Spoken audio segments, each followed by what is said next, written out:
Bonjour à toutes et à tous, hein, que ce soit dans la salle ou par visio. C'est pas lui là. Ah. Ouais. Petit souci technique, mais ça arrive. Ouais, du coup, je partage.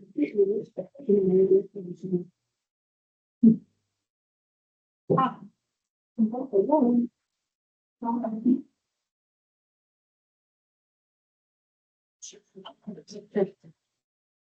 Je vais.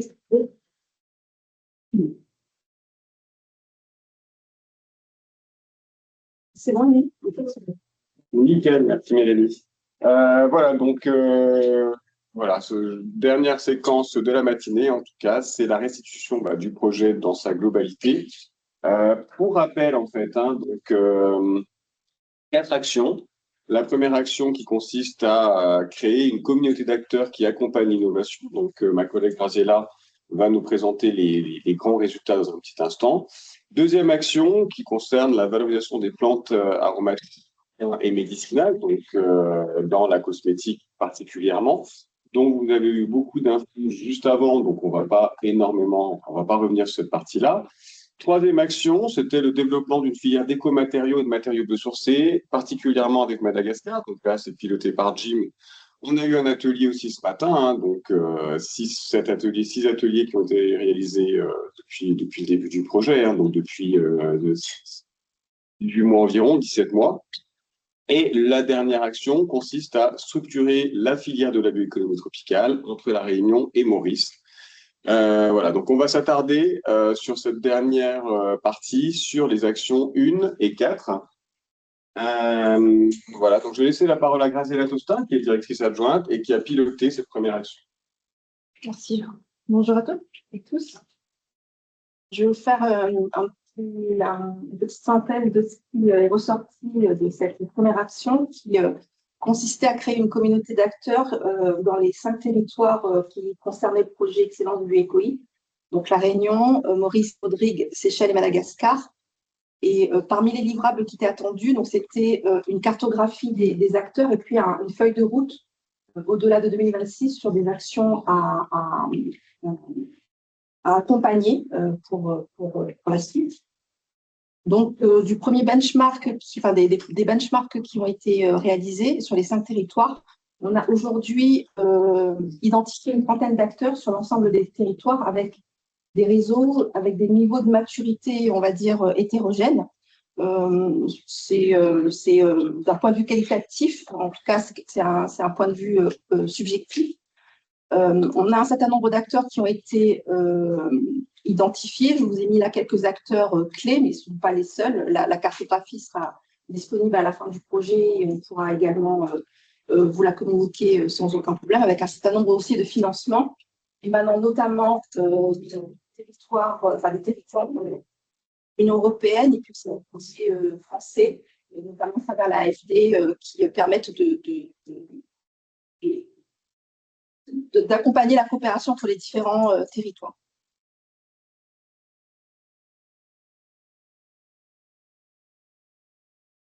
Alors, sur les échanges qu'on a pu avoir, il y a un certain nombre de freins qui ont été identifiés, avec aussi des leviers d'action sur lesquels on peut travailler.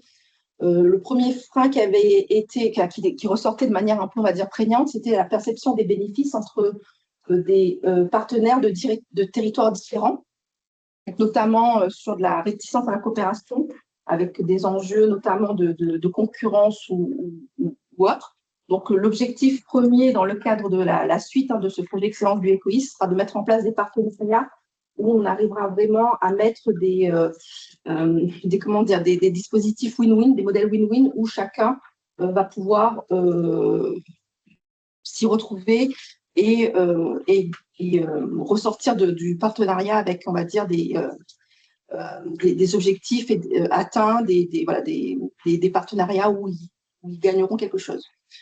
Un autre point, et là c'est de manière globale, hein, sur tous les liens de la bioéconomie, que ce soit sur les cosmétiques, les matériaux ou autres, c'est qu'il y a une réglementation qui est asymétrique entre les différents territoires, donc c'est rend aussi difficile la coopération. Donc là-dessus, on préconise notamment la mise en place d'un groupe de travail où on va pouvoir essayer d'avoir une visibilité beaucoup plus marquée sur les différentes réglementations et puis notamment sur certains aspects en lien avec le bâtiment, harmoniser les normes de façon à pouvoir favoriser les collaborations. Bien entendu, et on l'a vu aussi avec le premier volet qui avait précédé Excellence Bioécoï avec le projet Comptoir des Papam. À partir du moment où le financement Interreg s'arrête, même si les collaborations sont bien lancées, les différentes structures étant moins financées, en tout cas n'ont plus de financement pour ces actions, la collaboration peut s'étioler un petit peu dans le temps.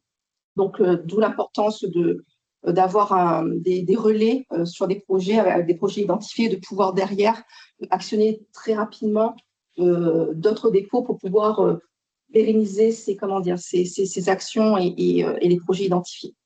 Et puis, un autre volet, bien entendu, là, c'est entre territoires, mais aussi entre typologies d'acteurs. Quand vous mettez, alors ça, c'est pas quelque chose d'inhérent à la coopération, on le vit aussi, nous, en tant que pôle de compétitivité, dans l'accompagnement de nos projets, des projets de nos membres, pardon. C'est tout ce qui est propriété intellectuelle industrielle. À partir du moment où vous allez mettre dans un consortium des acteurs avec différentes compétences, c'est comment cette propriété intellectuelle et industrielle va se répartir. Et c'est d'autant plus vrai, bien sûr, quand on est sur des territoires différents, puisque là, il y a des accords de consortium avec des particularités à prendre en compte.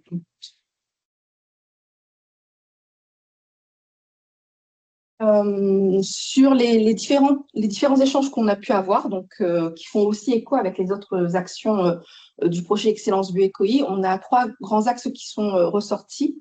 Un premier axe autour de tout ce qui est écomatériaux et ce qu'on appelle BTP résilient, avec notamment beaucoup d'initiatives autour de certaines ressources comme le bambou ou le ravenala, sachant qu'en plus le bambou, c'est aussi des sujets qui intéressent aussi sur d'autres territoires tropicaux. Donc, ça veut dire qu'on peut vraiment, en plus, générer une communauté d'acteurs avec des compétences diverses et variées autour du bambou dans la zone océan Indien, mais aussi sur d'autres bassins océaniques. Bien sûr, tout ce qui est aussi en lien avec les projets d'aménagement des littoraux, avec notamment les récifs coralliens, donc des structures qui permettent au corail de pousser, donc qui permettent de restaurer ces écosystèmes qui sont grandement fragilisés. Un des points aussi qui va aussi grandement aider à cette communauté, enfin en tout cas que cette communauté d'acteurs puisse travailler ensemble, c'est la cartographie des différents acteurs qui existent sur la partie bâtiment, que ce soit à Madagascar et à La Réunion. Il y a eu aussi un gros axe autour de tout ce qui est économie circulaire et notamment la valorisation de coproduits dans divers domaines et pour diverses applications, pardon, que ce soit dans le domaine agricole, hein, avec notamment la production de compost à partir de déchets verts ou de biofertilisants à partir de déchets de poissons, imaginons. Des productions de liant aussi pour la destination plutôt là, du bâtiment. Et puis des réflexions autour des retours d'expérience sur la filière coco dans la zone océan Indien, avec, là ça peut aller bien sûr de la noix jusqu'aux coproduits avec des boucles d'économie circulaire à réfléchir à mettre en place. Et puis le dernier axe, et je m'arrêterai là, je laisserai la parole à Jérôme, c'est notamment sur des outils de mutualisation. Alors que ce soit à l'échelle des territoires, mais aussi bien entendu à l'échelle interrégionale, notamment sur des outils industriels de transformation, mais aussi sur des emballages biosourcés avec la possibilité maintenant de travailler sur des commandes avec des volumes importants d'emballages qui pourraient du coup être répartis après entre les différents territoires. Donc ça permettrait aussi d'avoir une expertise partagée et on va dire un coût plus intéressant pour l'ensemble des territoires. Puis de manière globale aussi, un retour d'expérience sur les labels, donc les labels européens, français, ou la mise en place d'autres labels sur les territoires. Ça permet aussi de mieux valoriser les ressources locales et les produits issus de la transformation de ces ressources locales. Donc, voilà pour cette première partie de l'action qui, du coup, de laquelle découlent les trois autres. Merci Graziella pour cette première partie.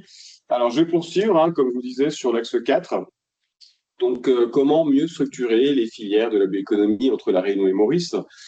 Donc, partenariat qu'on a mis en place, hein, pour ce projet, mais structure qu'on connaît depuis longtemps, avec l'association des manufacturiers mauriciens qui détiennent le label Made in Maurice. Donc, Samuel Maujean, hein, qui représente cette association, fera la conclusion de mon intervention. L'objectif étant de renforcer la coopération entre nos territoires, hein, qui ont une histoire commune avec déjà pas mal de collaborations, à travers des ateliers d'émergence de projets gagnant-gagnant, animés par les différents collaborateurs de K-Tropique, avec comme cible clé l'économie circulaire dans les filières de la bioéconomie tropicale. Alors tout ça étant en lien, bien sûr, hein, pourquoi est-ce qu'on a créé ce projet? C'est que on a beaucoup participé, hein, aux différentes stratégies, que ce soit au niveau de la région Réunion, bien sûr, mais aussi de l'Europe, de l'État, qui poussent vraiment à ce qu'il y ait des collaborations, notamment dans l'économie circulaire. Pourquoi? Parce que notre bassin de population, hein, 800 000 habitants, ne permet pas de justifier de la valorisation des déchets ou de leur traitement à travers la mise en place d'usines, etc. Soit c'est trop peu, soit on n'a pas forcément les... Enfin oui, c'est souvent ça, on n'a pas assez de déchets pour justifier la mise en place d'usines. Comment faire pour travailler avec nos voisins et particulièrement avec Maurice? Alors, une histoire commune entre K-Tropique et Maurice, hein. Donc, pendant le Covid, les collaborateurs de K-Tropique ont accompagné 30 entreprises de Maurice, hein, donc de la formation en ligne sur l'éco-conception, et puis ensuite des diagnostics d'entreprise, hein. Donc ça, c'était une prestation privée qui nous a été confiée.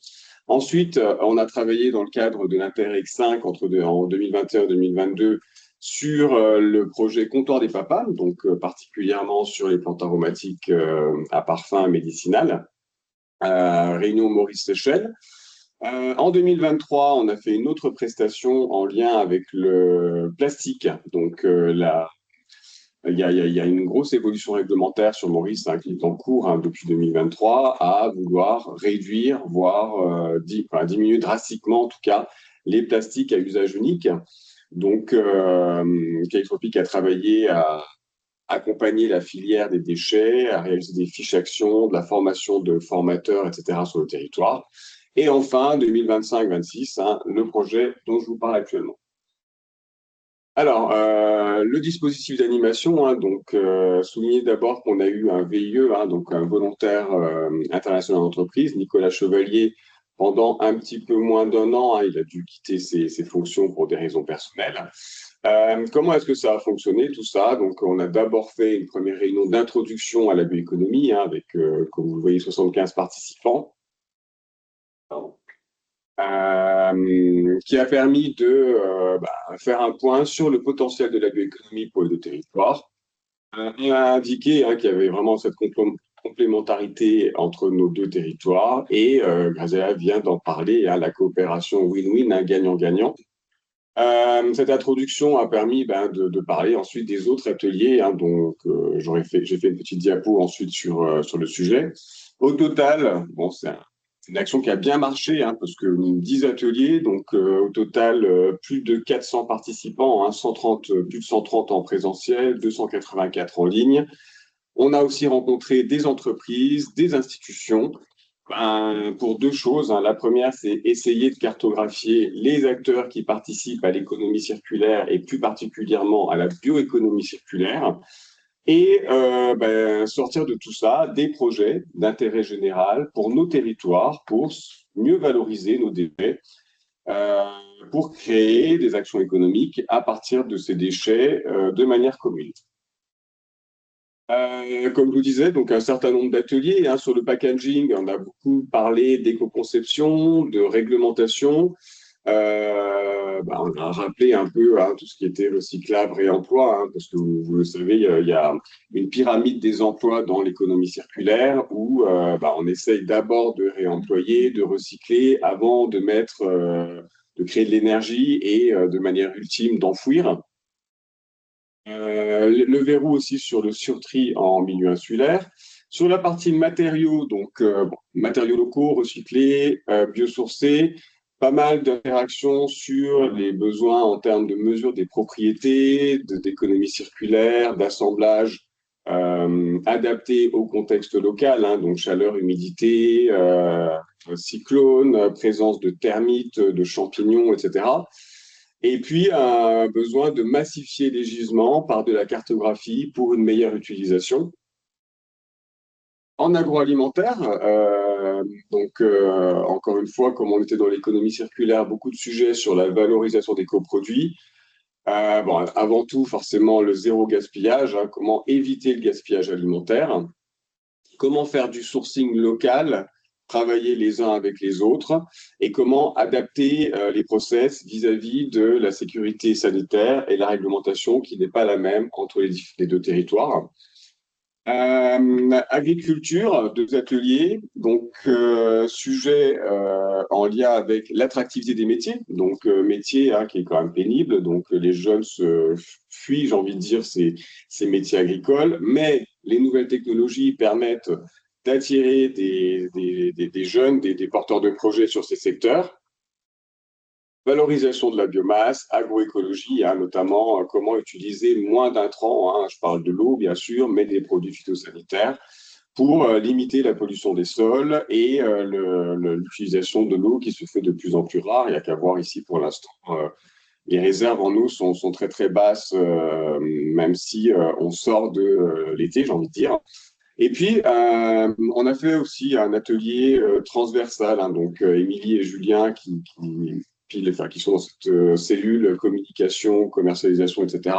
Atelier transversal sur la communication responsable, dans le sens où il y a beaucoup de greenwashing sur les médias, etc. Donc, comment lutter contre tout ça et puis comment aller vers un marketing responsable.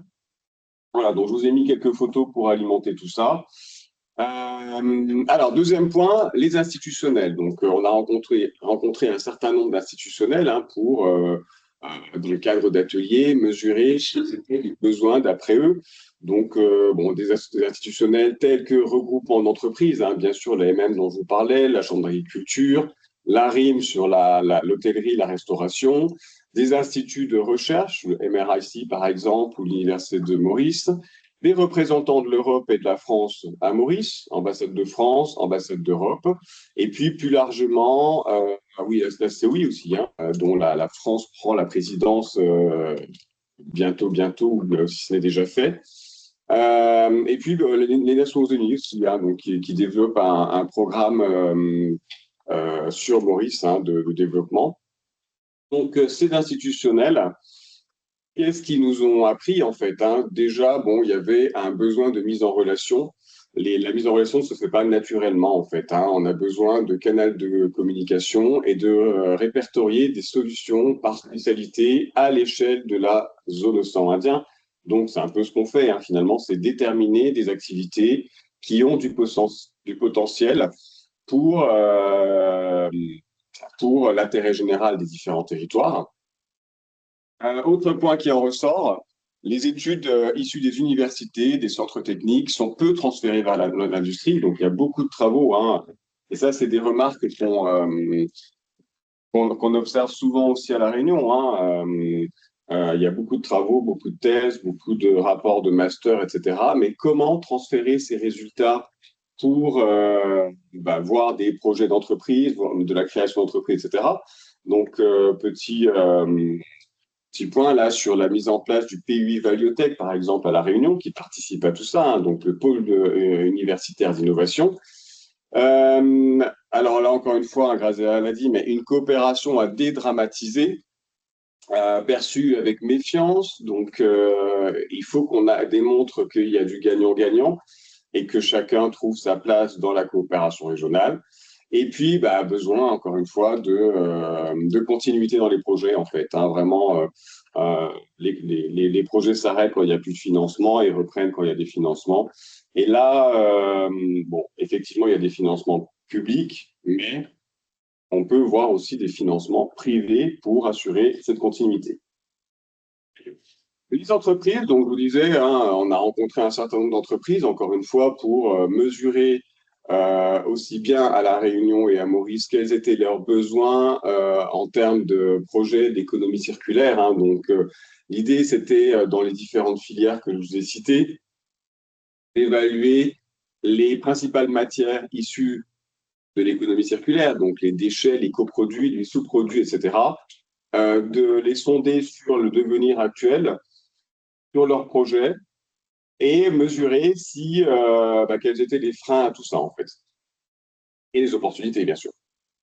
Alors, sur les entreprises, hein, les grandes lignes, donc il y a une maturité RSE qui est contrastée. Des entreprises qui font du RSE, hein, informel au fil de l'eau, à celles qui sont certifiées, hein, notamment les normes ISO 14000 et 45000.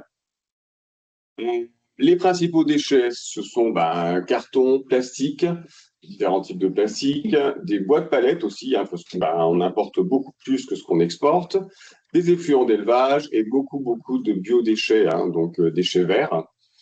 Un sujet transversal en lien avec les plastiques, là, le carton, hein, c'est l'emballage, bien sûr.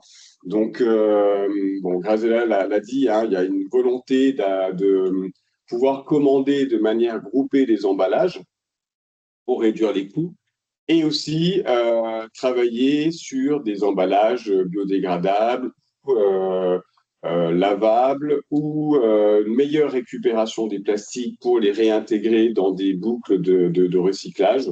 Donc, pas mal de choses sur ce sujet de l'emballage. Et puis d'autres besoins, hein, qu'on a déterminés, donc faire des analyses de cycle de vie, favoriser le sourcing local. Donc ça, c'est des choses vraiment, les entreprises souhaiteraient, hein, acheter de la matière locale plutôt que de l'importer. Donc, qui dit local, bon, on a des productions agricoles, etc. On a un peu de bois dans les forêts, mais il y a toutes ces matières issues d'économie circulaire. Mutualiser, alors beaucoup de demandes de mutualiser les travaux de R&D, par exemple. Pourquoi? Parce que la R&D coûte cher. Et parfois, elle coûte trop cher pour un bassin de 800 000 habitants chez nous, 1,3 million à Maurice. Donc, on pourrait, dans un partenariat win-win, avoir deux entreprises qui font une R&D commune et qui développent ensuite deux produits sur chacun des territoires. Puis pas mal de choses aussi en lien avec l'efficacité énergétique. C'est pas la spécialité du pôle, à part sur quelques sujets, hein, comme la méthanisation, par exemple, un peu d'agrivoltaïsme qui commence à rentrer chez nous. Mais ça, ce sont des sujets qui sont plus gérés sur le bâtiment. On est plus avec Énergie, par exemple, ou un peu le CIRBAT, les chambres consulaires, etc. Alors, bon, c'est un peu ce que je viens de vous dire, hein. Donc, pour les emballages, substitution, recyclabilité, surtri, réduction des grammages, tout en gardant les caractéristiques techniques à la bonne conservation des aliments et en évitant le gaspillage alimentaire. Sur les matériaux, des besoins en termes de formulation, ce sont des compétences qui sont rares, hein. On a la chance d'en avoir chez nous, hein. Donc, je fais un petit clin d'œil à Jim et à Virginie sur le sujet, mais c'est quand même voilà, des ingénieurs matériaux, etc. Il n'y en a pas tant que ça sur le territoire. Euh, et puis le reste, je pense que je vous l'ai déjà dit, donc je passe. Donc, ça nous a permis, voilà, de déterminer des projets phares par grande thématique, hein, un peu plus précis, hein. Donc, je vais en citer quelques-unes, hein. On parle beaucoup de barquettes en bagasse, par exemple. Donc, on sait qu'il y a des différents projets, hein, qui sont menés localement, qui sont menés par l'Université de Maurice, etc. Euh, Vous l'avez vu sur les extraits naturels, hein, il y a un intérêt vraiment à travailler sur l'extraction, la formulation, avoir des débouchés communs en cosmétique, en nutraceutique, etc. Et puis voilà, je passe aussi parce que j'en dirai un peu plus tout à l'heure.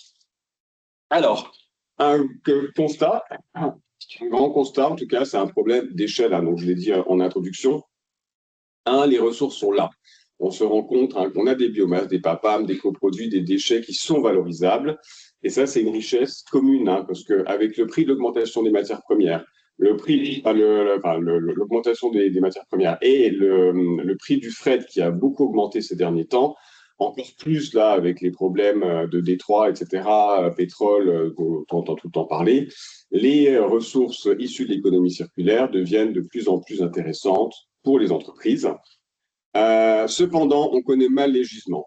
Quand on a des projets, hein, et on en a eu ici aussi, hein, on a eu un projet par exemple qui consistait à fabriquer des panneaux de particules à base de déchets bois, ben, il faut connaître les volumes, parce qu'en fait, il faut qu'il y ait un modèle économique. Le but, c'est pas de faire de l'économie circulaire. S'il n'y a pas de modèle économique, on est, bon, ça, c'est du b.a.-ba. Donc, il faut connaître les volumes, mais aussi la qualité, la régularité, donc avoir des données techniques sur les différentes matières. Le marché insulaire ne suffit pas. Donc, comme je vous le disais, hein, il faut agréger les flux de plusieurs territoires pour rentabiliser une unité de transformation. Et puis, les flux ne sont pas organisés, donc que ce soit en termes de matière, de compétences, d'innovation, chaque île agit encore en silo. Alors, on a identifié un besoin très général, hein, c'est d'aller vers une plateforme de l'économie circulaire. J'ai mis plateforme, j'aurais pu mettre un institut, une organisation, un organisme. Voilà, j'ai préféré rester humble et parler de plateforme de l'économie circulaire qui permettrait d'identifier les gisements, de les caractériser avec des fiches techniques, de faire de la mise en relation avec les producteurs et les demandeurs, et de travailler sur des voies de valorisation, hein, à travers notamment toute la biblio qu'on pourrait faire, hein, sur les études techniques, les rapports de master, de thèse, etc., qui sont faits par nos structures sur les différents territoires. Donc les 5 briques, hein, donc je les remets là, hein, c'est vraiment caractérisé, il faut des fiches techniques, il faut mesurer les quantités, connaître où sont situés les déchets et quelles sont les productions actuelles et à venir, hein, donc les flux. Travailler pour chacun des éléments des débouchés potentiels. Avec le plâtre issu, par exemple, de la déconstruction, je peux faire ci et ça. Avec le bois, je peux faire tel matériau, etc., hein, pour favoriser vraiment ce développement. Très important, hein, travailler bien sûr sur les aspects économiques. Hein, donc, on est sur des études techniques, mais aussi économiques. Et gros point, c'est la réglementation. Euh, Très compliqué, hein, de transporter un déchet d'un point A à un point B, notamment en dehors des pays de l'OCDE. Donc, il y a des évolutions réglementaires à mener. Ces travaux sont pilotés au niveau local par l'État, hein. Donc, on a eu une réunion la semaine dernière, un événement organisé par l'État en présence du préfet qui travaille sur ces questions justement de réglementation. Et on a eu quelques exemples qui marchent, hein, notamment sur le carton. Donc, il y a des possibilités. Voilà, les conditions de réussite, hein, d'après nos interviews, nos analyses, etc., c'est d'avoir des hubs mutualisés et une spécialisation pardon, des territoires. Donc, dimensionner les outils à l'échelle du bassin. Chaque île joue un rôle. Fourniture de la ressource, transformation, R&D, normes, etc. Donc, pour ce faire, il faudrait avoir une gouvernance régionale, hein, donc qui déciderait, je dis n'importe quoi, hein, que tous les pneus sont traités sur tel territoire, tout le carton sur un autre, le verre sur un troisième, pour avoir une organisation, y compris avec du fait efficace entre les différents territoires. Je le répète, une adaptation réglementaire et un accompagnement, hein. Donc, les acteurs, que ce soit publics ou privés, ont besoin de cet accompagnement technico-économique pour voir se développer ces projets. Voilà, pour terminer, 3 messages à retenir. Le réseau est activé, comme vous l'avez vu, hein, plus de 400 participants sur une dizaine d'ateliers. Ça fait quand même beaucoup de personnes, d'entreprises, plus de 12 instituts publics, enfin institutions, pardon, plutôt, qui ont été mobilisés. On a des projets, on le voit, hein, on a déjà des choses qui se font, il y a des ambitions, etc. Puis il y a ce besoin d'avoir cette plateforme ou cet institut, une bourse des matières même, on peut l'appeler, Et quand je dis bourse des matières, hein, je veux bien clarifier les choses. L'idée n'est pas d'avoir un site qui regroupe toutes les matières premières, mais c'est plutôt d'identifier où elles sont et comment on peut les faire circuler sur un territoire et d'un territoire à l'autre. Voilà, j'en ai terminé, donc je vais laisser le mot de conclusion à Samuel Maujean. Je pense que tu es là, Samuel. Oui, bonjour Jérôme, bonjour à tous. Merci Voilà. pour ces mots, tous ces éléments partagés après ce long travail. Donc, déjà, je suis très content d'être là aujourd'hui, ravi d'être là malgré tout à distance. Vous remercier, Jérôme, toi, toute l'équipe de Calitropique et toutes les personnes liées à ce projet qui ont travaillé dur pendant de nombreux mois. Donc, ça a été un super chemin passé ensemble, en tout cas. De notre côté, je prendrai simplement 5 minutes, hein, parce que je sais je me retrouve entre vous et votre déjeuner là aujourd'hui. Donc rapidement, en contexte, donc là même, nous sommes l'association des manufacturiers mauriciens, donc l'équivalent de l'ARDIR, hein, quelque part chez vous. Nous avons aussi un équivalent de label, qui est le label Made in Maurice, qui est l'équivalent de Nous l'a fait à La Réunion, quelque part. Et donc nous travaillons en effet, comme tu l'as dit, Jérôme, sur des sujets d'économie circulaire avec quelque part quelques pressions sur le plastique sur lequel nous sommes très concentrés depuis un certain nombre d'années, depuis une orientation que le gouvernement souhaitait prendre pour le bannissement de plastique à usage unique, donc ce qui soulève quelques problématiques pour l'industrie locale en termes d'adaptation, puisque derrière, ça sous-entend des amortissements, des immobilisations quand même qui sont là sur le long terme, des emplois, etc. Donc tout ça, ça demande quand même de la réflexion depuis de l'éco-conception. Donc éco-conception qui a été le début de notre collaboration avec Calitropic, avec un parcours pour accompagner une trentaine d'entreprises. Donc ça a été vraiment comment dire, un kick-off, un déclencheur d'intérêt sur cette nouvelle thématique qui, vous, Réunionnais, vous êtes plus en avance que nous ici. Et depuis cette époque-là, je dois dire que quand même, on a vraiment le sentiment que les choses commencent à bouger et au niveau en tout cas B2B, et ça, c'est très encourageant.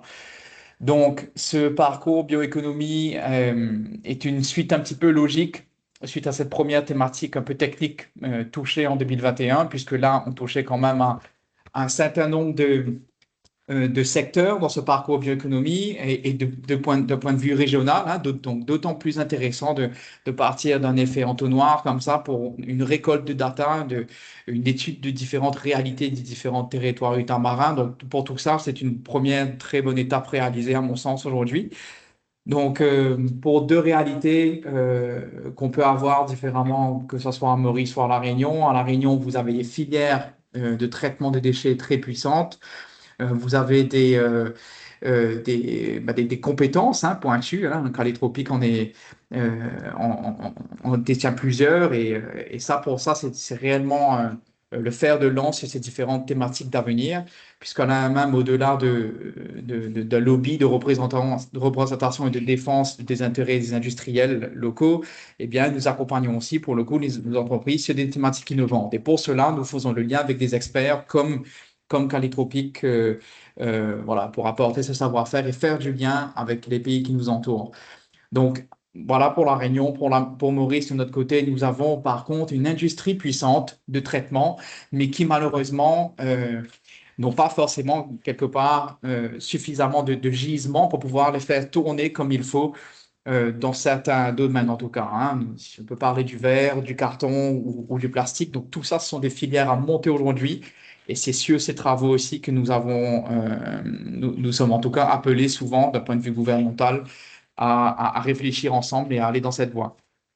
Donc, nous avons également des barrières hein, de réglementation, comme tu l'as dit aussi, Jérôme, et c'est un point central hein, dans cette discussion, puisque nous avons beaucoup à nous apporter mutuellement, à nous échanger certaines matières qui pourraient être traitées chez vous, d'autres qui pourraient être traitées ici, plutôt que, puisque la Réunion, c'est l'Union européenne, plutôt que c'est du bon sens, hein, à mon sens, d'éviter ce transport de déchets qui, qui génère un impact carbone très important, bah, pourquoi pas on crée une filière dérogation à l'Union européenne régionale entre Réunion et Maurice, hein, en pilote, pourquoi pas, et en tout cas intégrer, pourquoi pas, d'autres pays des alentours. En tout cas, c'est cette belle vision idyllique qu'on a depuis un certain temps et je pense que c'est une suite logique que nous avons réalisée jusqu'à présent avec ce beau parcours et nous sommes à une étape maintenant où il faut passer à l'étape supérieure en termes de concrétisation de terrain, d'accompagnement, de transformation, de mise en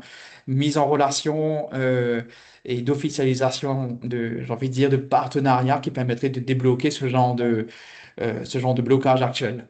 En tout cas, ravi d'avoir fait partie de cette aventure. Hâte en tout cas de dessiner la suite. Merci encore une fois à Jérôme et à toute l'équipe. Et ben, je vous dis à très vite. Merci Samuel, vraiment, c'était un plaisir aussi, hein. Merci à toi, toute ton équipe, parce que c'est vraiment, vous nous avez facilité ces travaux, hein, sur le territoire et on espère vraiment que, enfin, on sait qu'il y aura une suite de toute façon à tout ça, parce on est ambitieux et on est positif, hein, dans le fait qu'il y ait une suite à toutes ces collaborations.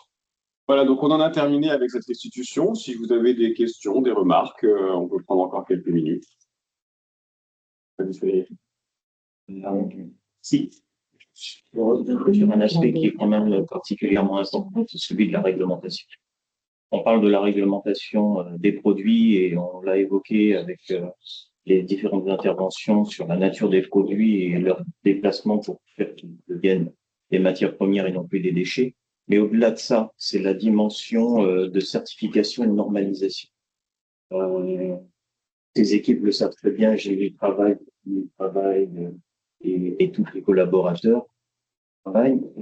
L'idée derrière ça, c'est que quand on sait que, allez, doit mouiller 80%, 85% de la richesse créée ici à La Réunion est issue de la commande publique, si au-delà de l'innovation, l'utilisation des produits, on n'arrive pas à faire en sorte que ces produits soient intégrés dans des produits qui peuvent être valorisés soit au travers de l'aménagement, soit au travers de la construction, on restera sur des vœux pieux et sur certes des produits qui auraient connu une évolution de la réglementation, mais derrière ça, les produits à utiliser dans l'aménagement ou de la construction ne seront pas soit certifiés, soit normalisés.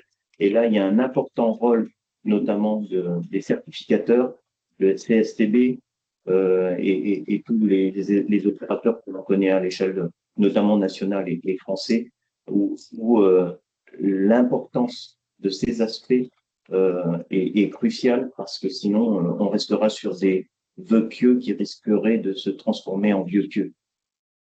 Moi, merci pour ce commentaire. En tout cas, deux petites choses en lien avec le bâtiment. Il y a déjà une évolution du marquage CE, donc avec la possibilité pour les RUP de La Réunion d'écrire une partie de sa réglementation. Voilà, donc ça peut évoluer dans le bon sens. Et après, on réfléchit à autre chose, hein, notamment sur les matériaux de la construction.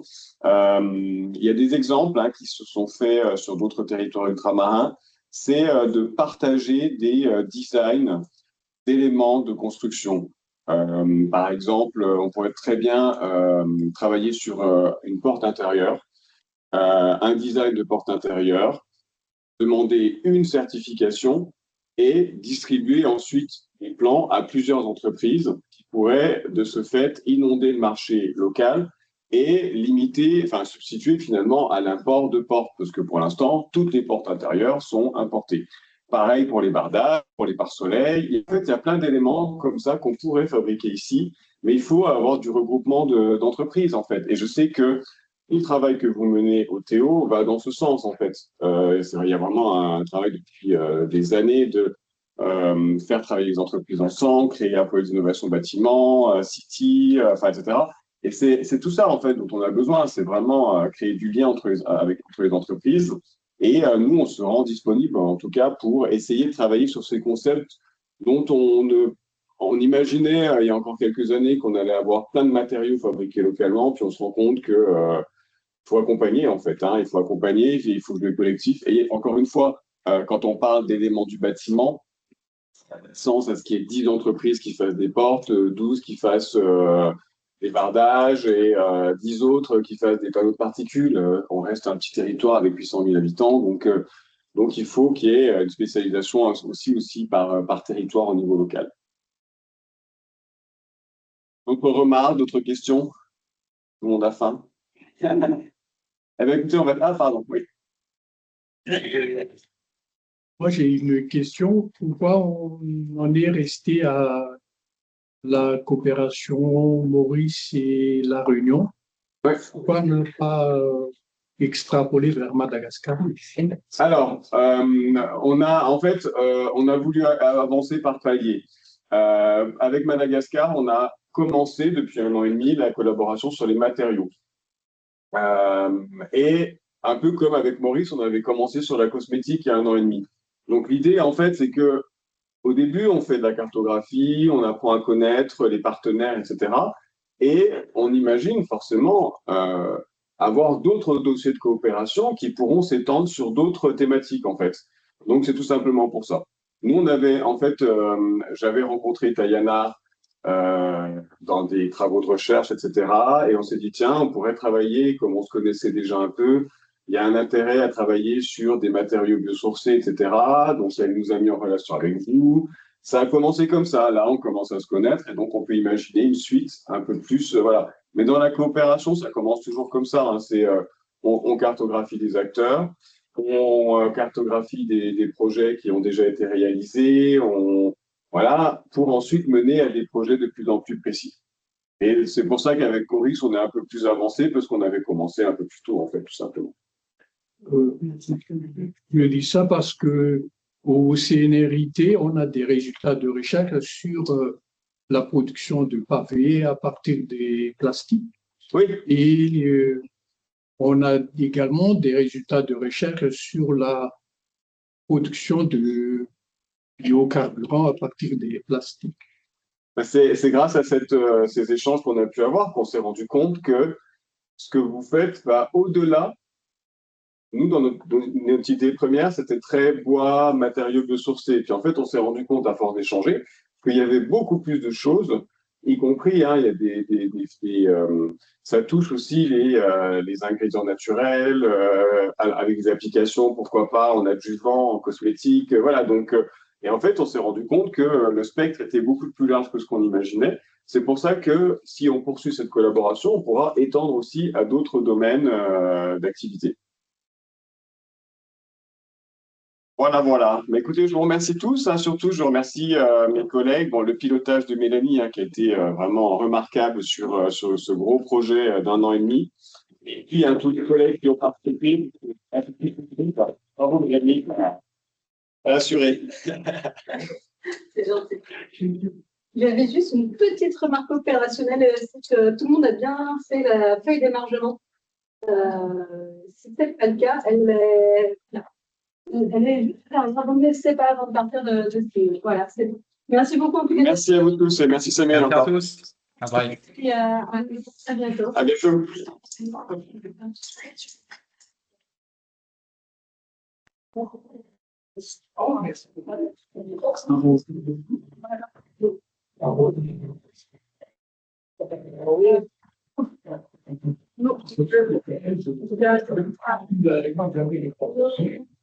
Seulement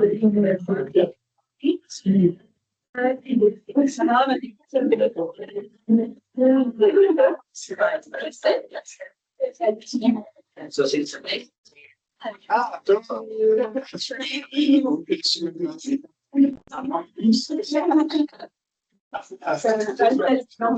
ça fait un